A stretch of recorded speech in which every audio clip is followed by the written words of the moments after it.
बघा मी दाखवते crispy corn पकोडे. त्यासाठी मका, कांदा, मिरची, कोथिंबीर, अद्रक, लसूण आणि मीठ एवढं टाकून मी हे साफ करून कापून वगैरे घेते आणि दाखवते क्रिस्पी कॉर्न पकोडे. हे बघा, ह्याच्यात आता मी वाटलेला मका, कोथिंबीर टाकली.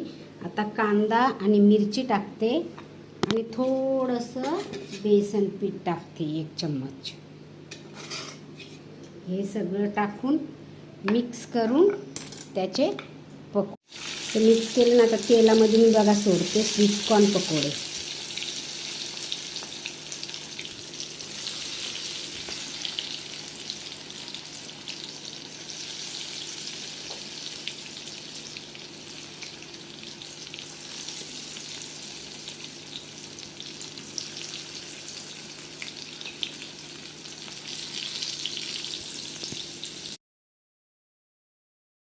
आणि सांगा हे फळ कुठलं आहे, काय बोलता तुम्ही याला? जंगली फळ आहे, काय बोलता याला ते पण सांगा.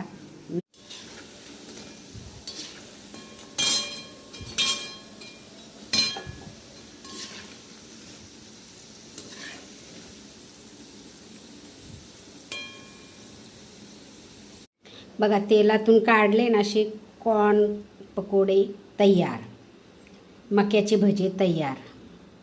या खायला. बघा किती मस्त क्रिस्पी झालेत.